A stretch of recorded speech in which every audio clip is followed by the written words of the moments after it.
আজি ৰাতিপুৱা এক বেগ খোৱা বস্তু পাই গ'লো মানে এক বেগ মানে বহুত আছে অংকনবাদীৰ পৰা দিছে আৰু কি আছে গম পাব যদি ভিডিঅ'টো শেষলৈকে চাই থাকে এইটো এটা মোৰ সৰু মিনি ব্লগ বুলি ক'ব লাগিব ভাবিছো সদায় এনেকুৱা এটা মিনি ব্লগ দি যাম ৰাতিপুৱাৰ পৰা দিনটোৰ ভিতৰত মানে কি কৰি থাকো সকলোখিনি দেখুৱাম যদিহে সম্ভৱ হয় সদায় দিবলৈ চেষ্টা কৰিম আৰু যদি নোৱাৰো কেতিয়াবা মাজে মাজে দিম আৰু মানে ভাবিছো আৰু এটা সদায় মানে ভিডিঅ' দি যাম গতিকে বলক ভিডিঅ'টো একদম আৰম্ভ কৰোঁ ৰাতিপুৱাৰ পৰা গুড মৰ্ণিং সকলোকে এতিয়া ৰাতিপুৱা 5:30 বাজিছে সাধাৰণতে মই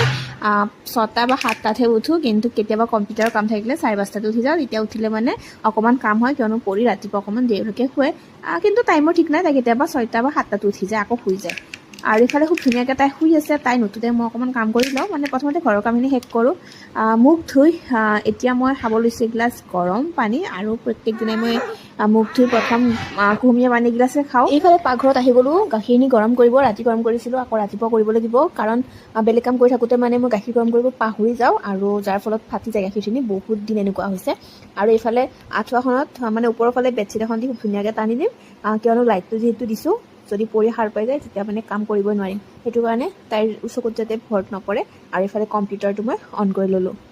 অকণমান দেৰি কাম কৰাৰ পাছতে পৰি উঠিলে আৰু তাইক অকণমান কোচত ল'লোঁ অলপ টাইম লোৱাৰ পাছতে তাইক খুৱাই দিলোঁ ভিটামিন ডি যিটো ডক্টৰে মানে এবছৰলৈকে খুৱাই থাকিব দিছে আৰু ইফালে মই তাইক দেউতাকৰ কোলাত দিয়ে ইফালে গাটো ধুই আহিলোঁ সোনকালে মানে গা মোৰ ধুব আজিলৈ ভালদৰে টাইমে নাপাওঁ আৰু আহিয়ে থাপনাত মানে চাকি ধূপ জ্বলালোঁ আৰু জ্বলাই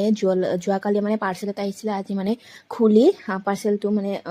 পেম্পাৰ্ছ হয় পৰীৰ ভালদৰে মানে থৈ দিওঁ জেগাত তেতিয়াহে মানে কামখিনি চিজিল লাগিব আৰু ইফালে লৈ লৈছোঁ গৰম চাহ আৰু হাজবেণ্ডে খাই কিনে গ'ল ডিউটিলৈ এইফালে মই অকলে খাই আছোঁ তাই মানে শুই গ'ল যিহেতু তাই সোনকালে উঠিলেও মানে অলপ দেৰি পিছত শুয়ে যায় আৰু এইফালে ইয়াৰ বস্তুখিনি হাজবেণ্ডে আনি দি থৈ গ'ল অংগনবাড়ীৰ পৰা মোক ফোন কৰিছিলে মই যাব নোৱাৰোঁ কাৰণে তেওঁৰ হাততে দি পঠাইছে তেওঁ দি থৈ গৈছে আৰু বহুত বস্তু দিছে ডাবল বস্তু খিচিৰি দাইল দিছে মুড়ি চিৰা তাৰপাছত ঢেৰ কিবা কিবি বস্তু দিছে এনেকৈ মানে এক বেগ বস্তু দি দিছে আৰু যিহেতু এইবাৰ প্ৰথম পাইছোঁ মই এইখিনি বস্তু অংগনবাড়ীৰ পৰা হয়তো আৰু অহা মাহতো পাম চাগে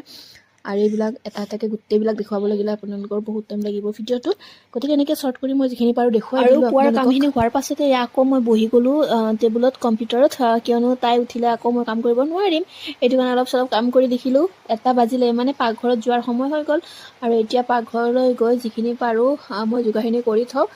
তাই নুঠোতে আৰু ইফালে মই আধা আধি কাম কৰাৰ পাছতে তাই উঠি গ'ল তাইক লৈ মই এনেদৰে পাকঘৰত কাম কৰিব লগা হৈছে প্ৰায়ে কৰিব লগা হয় এনেদৰে যিহেতু হাজবেণ্ডে মানে কেতিয়াবা দেৰিকৈ আহে কেতিয়াবা সোনকালে আহে